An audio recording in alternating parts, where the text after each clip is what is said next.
So now I'd like to invite Anusha, Zahra, and Linnea.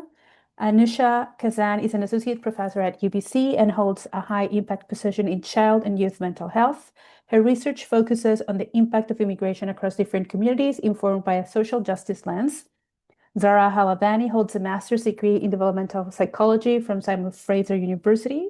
She has worked directly with newcomer youth and families supporting their adjustments to life in Canada.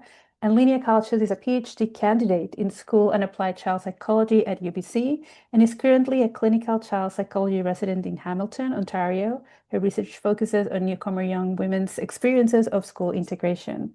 So together they will present Newcomer Youth in the Classroom, a digital platform to support high school students. Welcome. Thank you so much for the warm welcome, everybody. I'm going to go ahead and share my screen here. And I was thinking, wouldn't it be funny if I wasn't able to do that in a tech presentation? But here we go. I think it looks pretty good. Just somebody shout out if you can't see it. Okay, so we'll go ahead and get started. We're so excited to be here, and we're really excited to share the resource that we've created with all of you, which we'll get into in just a sec. Before we introduce ourselves, we just also want to offer a really brief land acknowledgement, specifically that UBC is located on the traditional, ancestral, and unceded territories of the Musqueam people, but that we also acknowledge the ongoing contributions of the neighboring nations of Squamish and Tsleil-Waututh. And specifically for our research and our resource that we've developed, it's also important to recognize that many of us have arrived as settlers, refugees, and newcomers, and also there have been folks that have arrived here forcibly as well. And we acknowledge all of those complex histories and the way that they come together at UBC and also in the surrounding areas. Okay, so maybe I'll start and just briefly introduce myself, then I'll turn it to Zahra, and then we'll hand it over to Anusha, who will talk about the team as a whole. But as you already know from the introductions, my name's Linnea.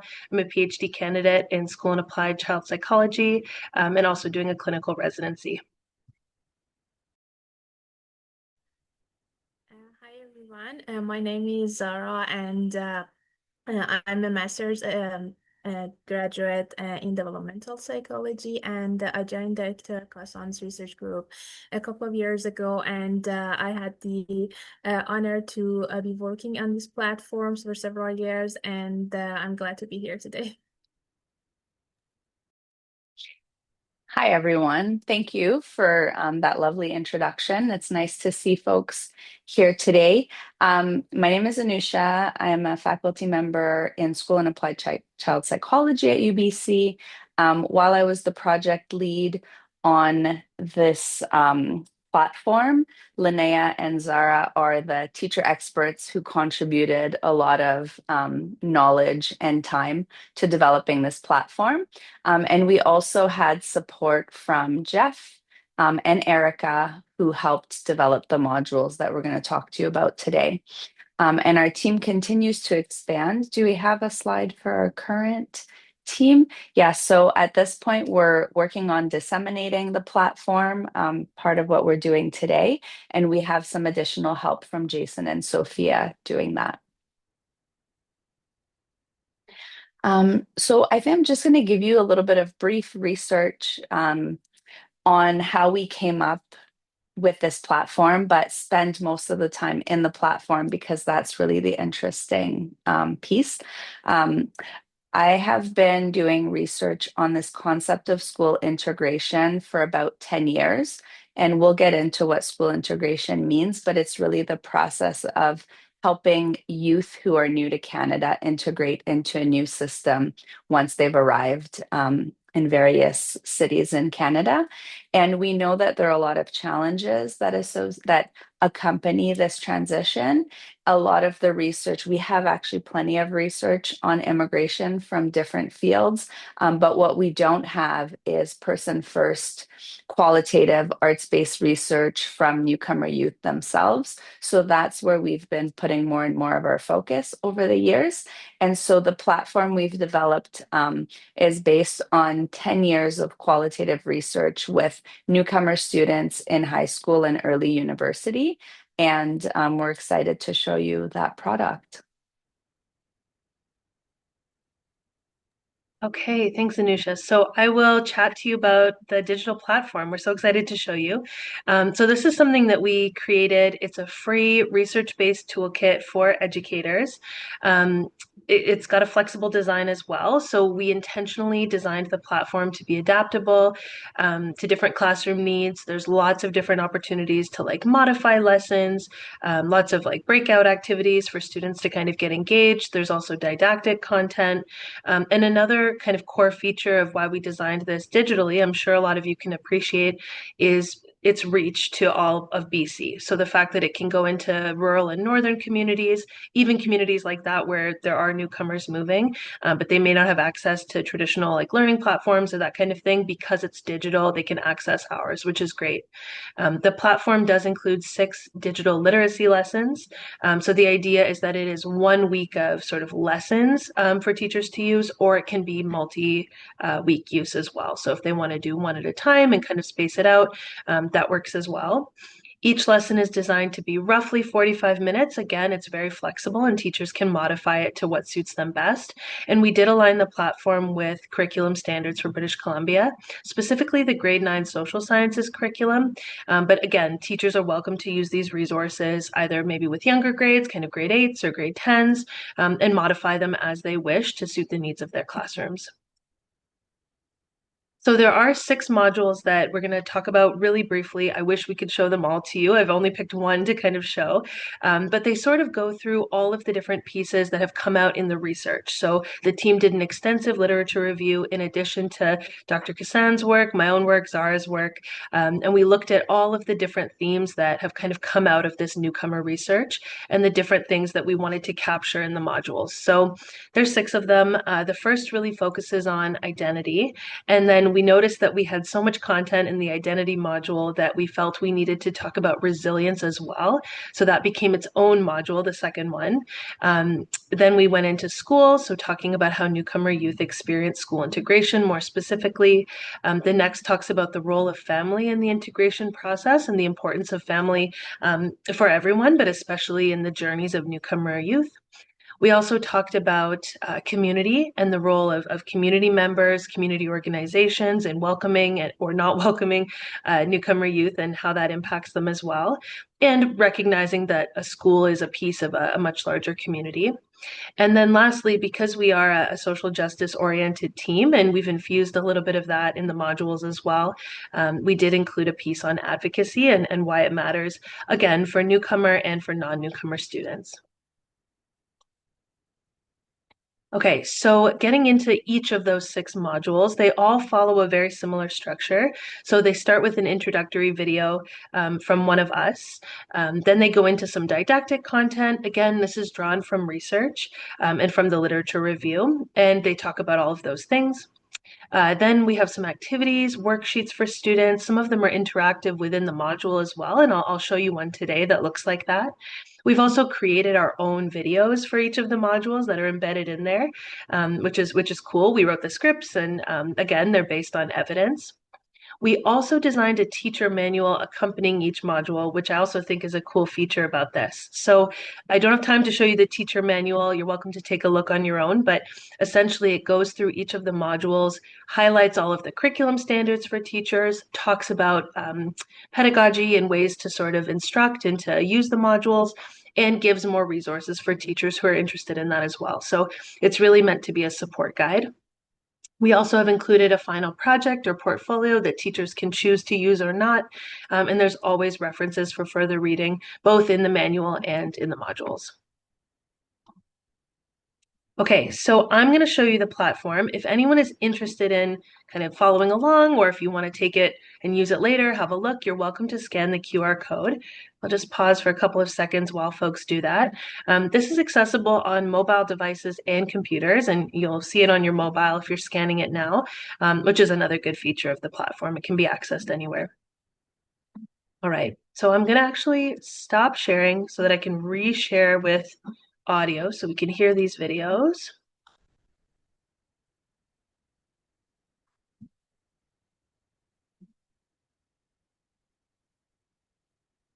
Okay, So now we're in the platform, like I said, the exciting part.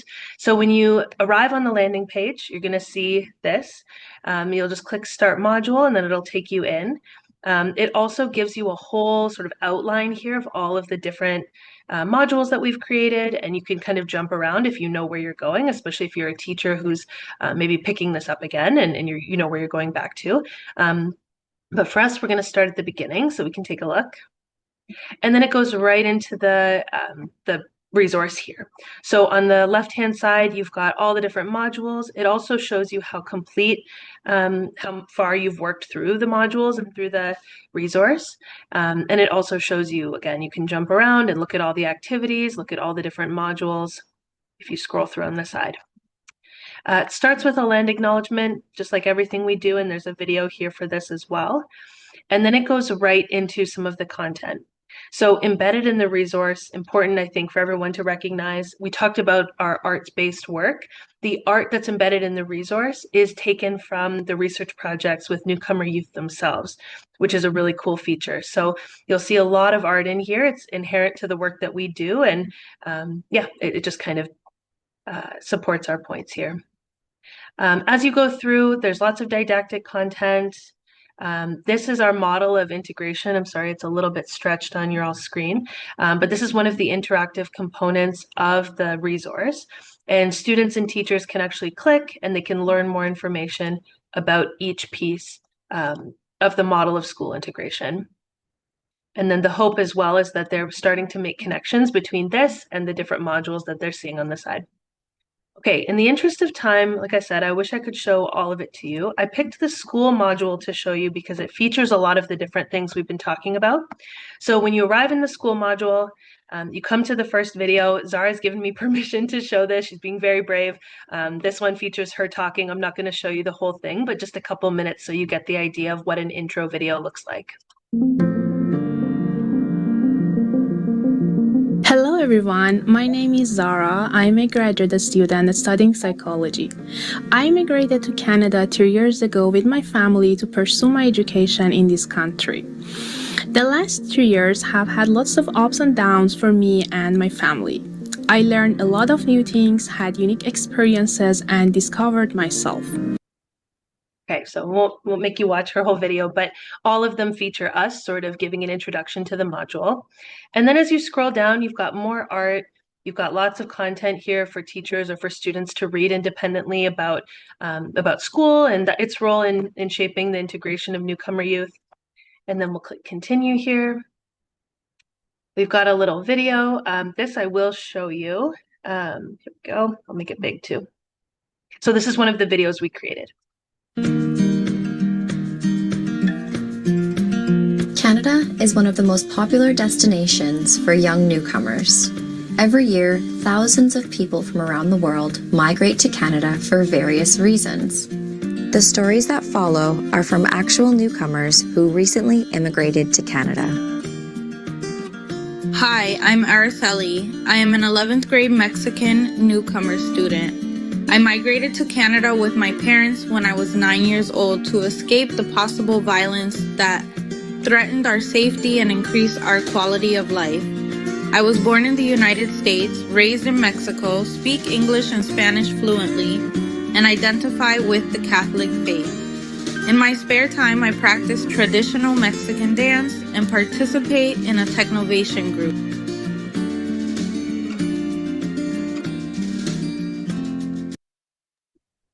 Okay, so we'll stop it there, but if you liked the video, go watch more in our platform.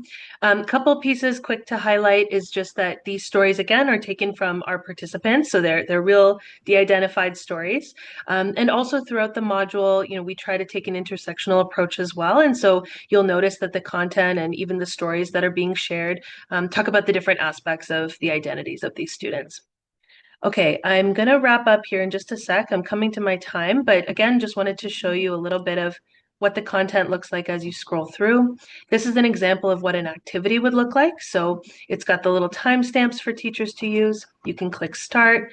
It'll direct you to worksheets, which again are embedded in the module. And I wanted to show you this one because this is also like embedded here. And so it's got a little description of this newcomer youth as an example. You can sort of read really quick. He's a 15-year-old from Vietnam. He's here on his own. And if you click that, you can sort of pick. It's almost like a little quiz or a little interactive activity. So what challenge is he facing? I'm going to say adjusting to maybe a new community, and that was wrong. And then it'll tell me why it's wrong. I try again. He's adjusting to school. That's right. And there's more here as well if you scroll through. So a really brief tour of our module. I want to give Zahra some time to chat a little bit about kind of where we're going next. But I would encourage you, if you're interested, to take a look, explore. We're happy to share the link in the resource as well. And maybe I'll put it in the chat once we finish presenting. And I'll just reshare here.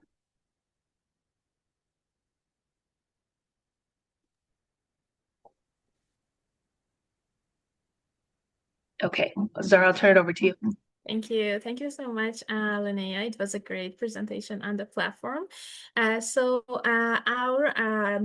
plan is that for the next step, we are right now holding some consultation sessions for the educators to just spread the word out and let them know about this platform. And we also would like to learn more about their feedback. So in each of our consultation sessions, the educators come and give us feedback in what they think about it and how they can include this platform in their classroom. We also plan to have some piloting testing in different schools. So teachers who are interested, they can just reach out to us and pilot this platform in their classroom. And also we're welcoming the feedback that they are giving to us.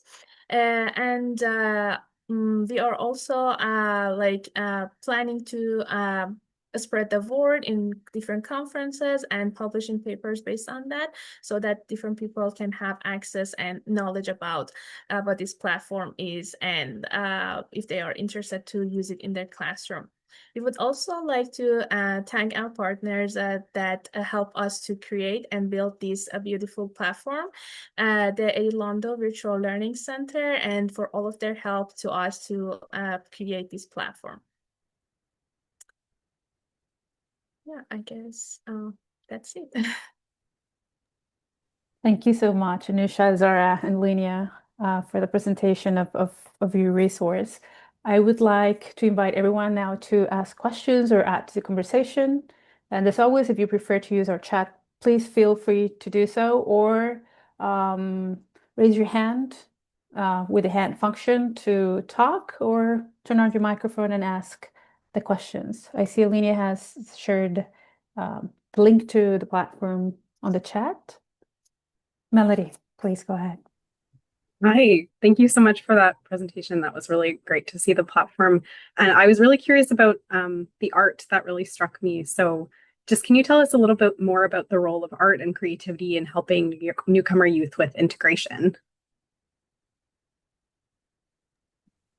You want me to start? Either of you can jump in. Yeah, go ahead, Linnea.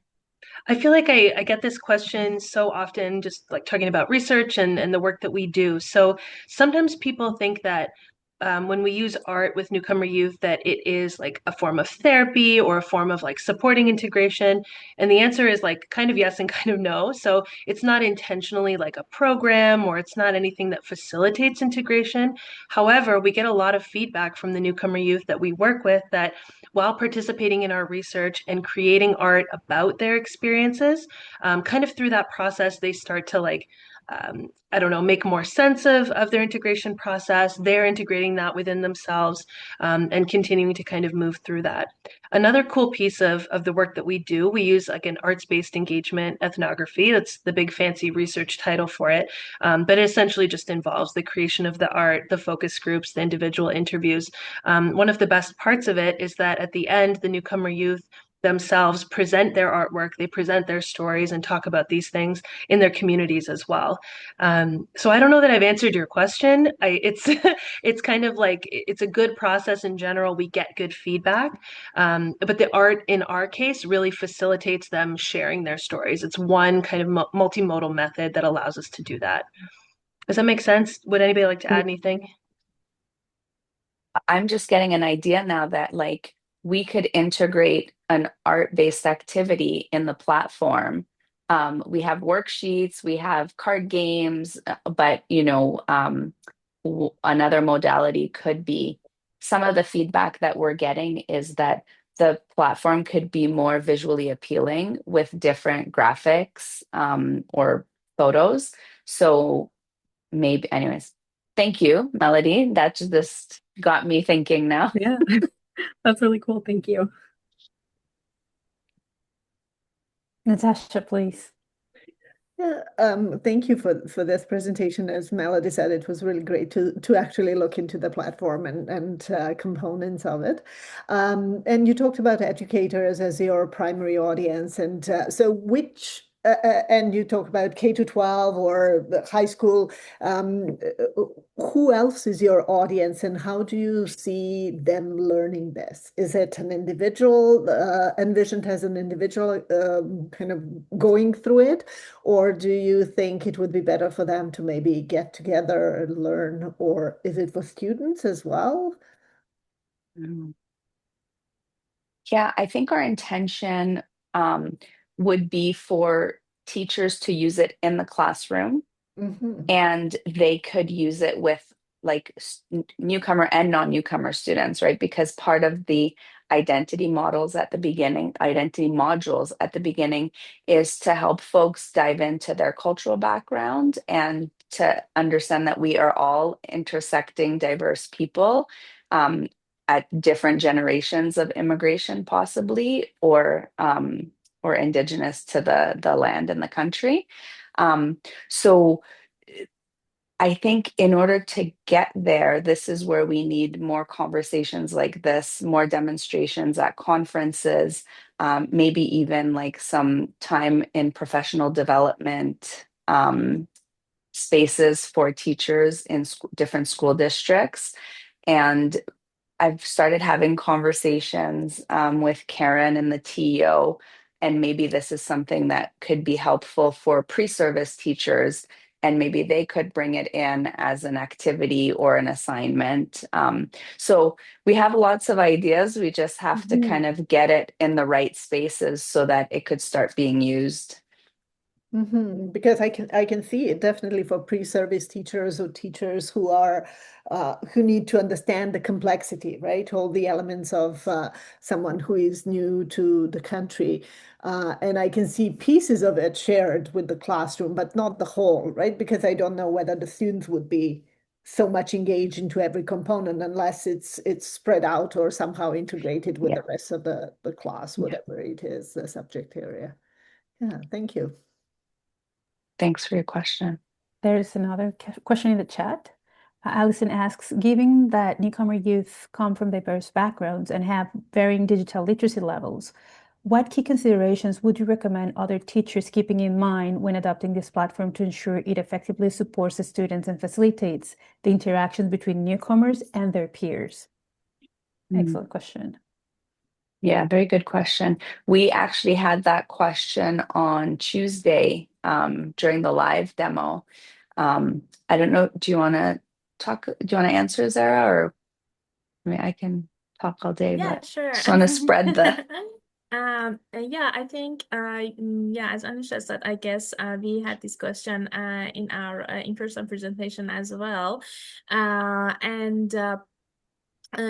So the idea behind the platform was that like we created in a way that teachers can use it for different levels of like different people from different backgrounds and different levels of skills and abilities. But I guess because the target audience was high school students and who are already into school, we are now having we prepared this platform for them, like they are the main target of this platform. So they should at least have some level of like understanding the language, but I don't think that necessarily they need digital literacy to use this platform, because it's gonna be like the way that teacher is presenting this platform to them, and they are all involving and all getting into different activities together. So like it's the way that teacher provide all the explanation and how they can use this platform all together. I don't know if I answered. Yeah, and I completely. think just to add to that, if a teacher is using it on a projector, for example, in class, then they would have the digital literacy to move through the modules, and maybe they print out a worksheet, or maybe they kind of give the instructions for the activity live, and then there's some group work, there's some individual work. I think one of the things we talked about on Tuesday as well is like level of EAL, right? So English as an additional language. If you think of a grade 9 social studies curriculum, students would have to have a minimum proficiency to move into that class. But I wonder also if it could be used in an EAL classroom, where you've got different levels that students are moving through, and so there would just need to be some adaptation in those spaces in case the language skills are not there yet when it comes to English. But there's not so much text for the students to read. Of course, they can go and read it if they want to use it on their own tablet or computer, but there's a lot that the teacher is doing to facilitate the conversation. So in a way, actually, now I'm thinking out loud, it could be a great means of conversation in an EAL classroom where folks are coming from different places in the world and could share, through that platform. Um, One of the things on our to-do list is to maybe translate this work into French, because we know that especially in Western Canada, newcomers who are in the French school system are like adjusting to like both French and English and their heritage language. So yeah, don't know when exactly we're going to do that, but it's on the to-do list. Thank you so very much. Is there another question? Miriam has another question. She says that she noticed that in one of the videos, a student mentioned both her nationality and religion, and she was wondering what's the thinking behind including religious identity in these introductions. She asks because sometimes religions can be a sensitive topic for people who may have had difficult experiences with it.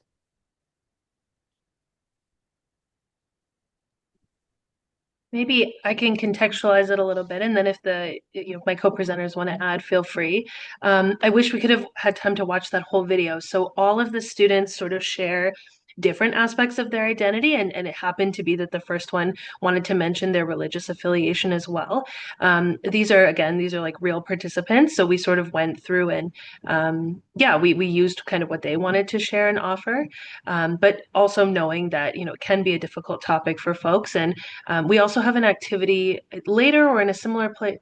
Maybe it's earlier in the modules, I don't know, where students, like Anusha was mentioning earlier, go into their sort of cultural backgrounds, their identities, all the different aspects that make them who they are. And that's always an activity where students can like choose how much or how little they want to share. But it does model talking about, maybe your religious or spiritual background, talking about maybe your cultural background, your linguistic background, disability, all of those different pieces. So it's pretty intersectional. And then we also have information for teachers in the module on how to handle difficult conversations. Yeah, if the others want to add, feel free. I think we're coming up to our time too. Yeah, thank you. But there was another question. I don't know if we have like 2 more minutes to answer it. Bremen said that it's such an exciting project for how it provides expert information on an important topic that teachers might otherwise not be sure how to explore. I agree. Do you think it is feasible for this type of online platforms to be created for similar subjects? Do you mean like for different topics? Bremen, could you please help us out there? I think he might. remaining that? I think if that's the question, I think Yeah, other other topics, yeah. topics. I think so. I think we have even, I mean, we spoke about this on Tuesday, Christina, like one of the faculty members in our faculty has used Articulate, the same platform, to develop a course on refugee wellness. And, that's not geared to high school students necessarily, but it's kind of a similar idea of using this kind of multimodal platform to create a course or a learning sequence. And I wonder, we've talked about this also on Tuesday, like if we had access to, like, we took a lot of resources from your department, like, I'm sorry, the videos and the introductions. If we had more resources, if we had more funds, you could really do some cool stuff with graphics and simultaneous translation and all of these things. And so I think, as psychologists, it would be great to see something like this on mental health done from an intersectional perspective, where you can talk about mental health with youth from a more social justice lens, right? Where you can address racism and sexism and all of those contributing factors.